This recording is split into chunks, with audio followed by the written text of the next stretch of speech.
Good day guys, welcome back to the King's class and welcome to this new episode under this particular series in the King series. Now remember the first two videos I performed two different methods as to the two different forms solving questions in partial fraction. Now of which I said there are five major, we have three basic. Now today we'll be looking at the third basic, then the next two videos we'll be looking at what's the other two extra that we have under partial fraction as the solution to solving questions here. So this third one is of this form when the numerator is the same thing as the denominator in terms of what? Their highest power. Alright, so this I have the highest power of x here as what? As 3. For this, if I expand, I'm also going to have x to the power what? 3. Now to solve this, also is to say, let us divide using long division method. Then let us now resolve straight into what? Partial fraction. Let's go on. So expand this first, then divide it straight up. I'm going to have what? X cubed, then minus what? Minus x, alright? Minus x squared, then plus what? 1. Into the numerator, which is what? X cubed minus x squared minus 3x plus 5. So at this point, let's divide, all through. X cubed in x cubed is what? Is 1. So 1 times everything here gives me what? X cubed, let's go straight to the x squared zone, minus x squared, then for the x value, minus x, then 1 times 1 plus 1. Again, 1 times x cubed is what? X cubed. I want them to be under their, same power. Minus, 1 times minus x squared is what? Minus x squared. 1 times minus x is what? Minus x. And 1 times 1 is what? Is 1. Can you see that now? So it means each of them now, they have their respective what? Powers. From the highest power, which is 3, to the what? To the constant. So at this point, I'm what? I'm going to subtract.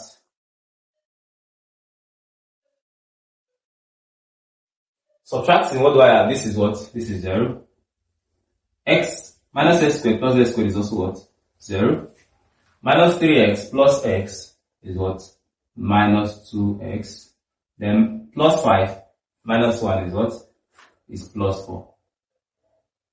Now, remember, how do I resolve straight into partial fraction now after dividing using long division method? Is to say what? Remainder over divisor plus what? Quotient. Or quotient plus remainder over what? Divisor. Which is the same thing as what? This is my quotient. So I have 1, then plus what? Remainder is what? Minus this plus this. Let's switch it. So minus 2x plus 4 is the same thing as 4 minus 2x. Alright? Just rearrange. Now, all over what? Let's take the equation from the beginning. X minus 1 and what? X squared minus 1. Alright? Why? Because this is the same thing as this when I expand this. So, resolving this now into partial fraction as we learned in our last class is to say that what? Let 4 minus 2x over what? X minus 1, x squared minus 1 first be equals to expand this denominator so that you can have single factors of x with the power 1. I have what? 4 minus 2x all over what? X minus 1. Then, is this factorizable? Yes, it's factorizable. So at this point, all I say, this is the difference of two squares. So it becomes x minus 1, x plus 1. Alright? So let's now resolve straight up, no time. So we have 4 minus 2x all over x minus 1, x minus 1, or x minus 1 all squared. So let's just put as x minus 1 first, because out of the other two methods, I'm going to be performing something like this there. Alright, then x plus 1. All equals to, how do I resolve? A over this first, B over the second, C over what? The third. So I'm going to have what? I'm going to have A over what? X minus 1 plus B over what? X minus 1 plus C over what? X plus 1. Alright, so at this point, cross multiply and then perform cover-up method. So cross multiply, I'm going to have 4 minus 2x equals to what?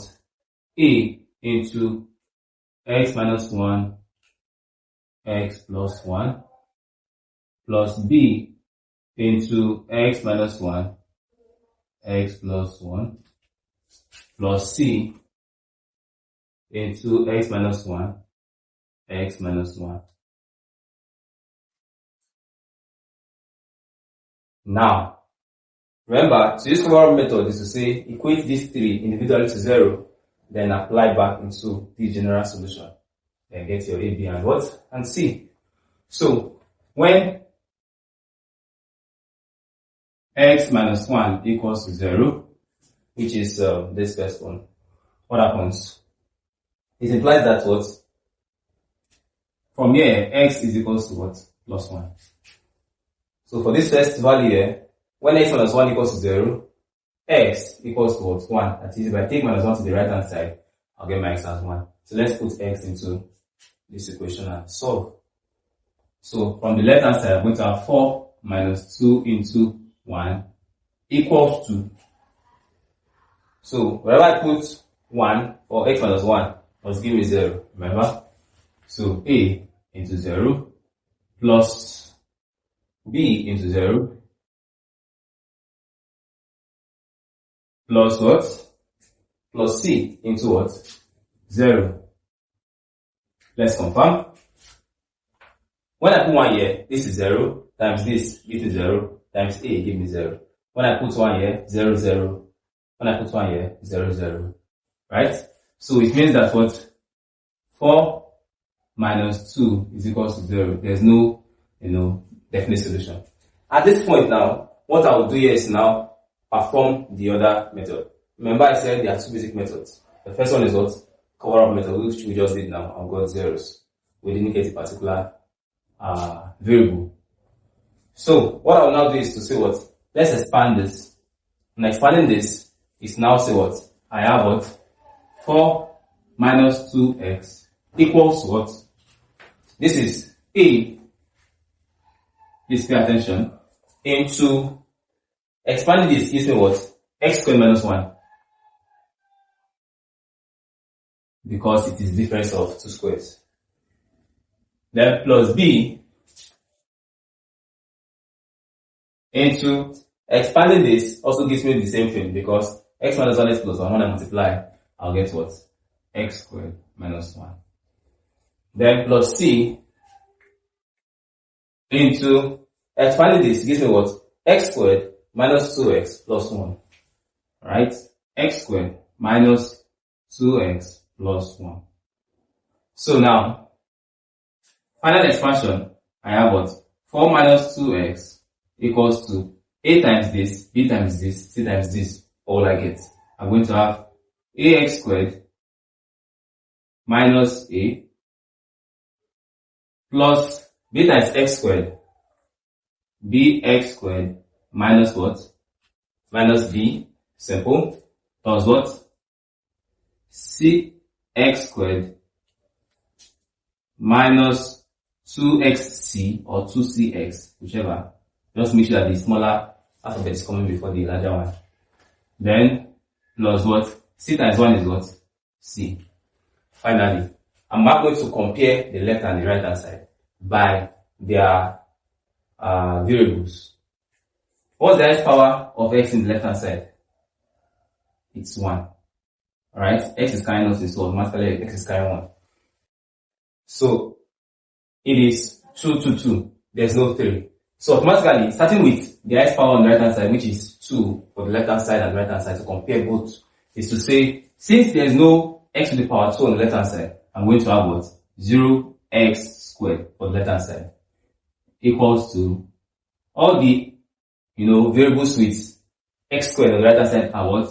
We have what? Ax squared, then plus bx squared. Why is it plus? Because bx squared has plus at the front, something like that, right? Plus what? Cx squared. Now, that's for the first one. That's the first equation. So, second equation, I'm going to compare x on the left-hand side and the right-hand side, with power what? 1. So, I'm going to have, this is what? Minus 2x for the left-hand side. Why minus 2? Because 2x has minus at the front, something like that. Then, equals to, where are the ones with x? Only this. Minus cx. Alright? I think that's all. Then finally, the constant 4 equals to all the one that does not have x at the left hand side. What do I have?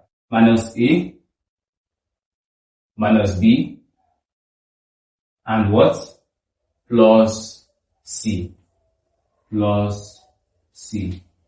So confirm if everything is correct. I have 1, 2, 3, 4, 5, 6, 7. So I have 1, 2, 3, 4, 5, 6, 7. Shaking now. Right? So at this point, let's solve them individually. So this means that I have equation 1, 2, and 3. Alright? So starting from here, I can remove all this x squared like this, or factor them out, then still cancel them. How? 0x squared is equals to what? A plus b plus c into what? X squared. Why? Because at the right hand side, x squared is what? Is common. So, dividing both sides by x squared, they will cancel out. What does it leave me with? 0 is equals to what? A plus b plus c. Simple. That's for the first equation, equation 1. For equation 2, I have minus 2x equals to what? Minus cx. Now, there are only one term, in each side. So just cancel the x. What does that mean? I can also cancel minus. It means that what? 2 is equals to c, or c is equals to 2. So by default, I've gotten my what? My c value. C now is 2. Then finally, there's nothing to cancel here. So it means that what? 4 is equals to what? Minus a minus b plus what? C. And that's equation 3. Simple. From here, you now solve for me to get what? My A, my B. We've gotten C already. So if C is 2, what will be A and B? Very simple. Put C as 2 in equation 1 and 3 individually. So you are going to get a linear equation with A and B in the equation. Okay, so let's down for you. So if C is 2, automatically, for equation 1, A plus B equals to what? A plus B will be equals to minus 2. And if C is 2 here, A plus B will be equals to what? Minus 2. Let's confirm. If C is 2 here, 2 comes here, becomes plus 2. Alright? This comes here, all this comes here. This becomes positive, that becomes negative. I'm going to have this equation. So, C will be what? 2. A and B will be 0. That should be the answer. So, at the end of all this, you arrange your question back just the way I did it in my last class. Then from there, you're done with your solution. See you in my next video.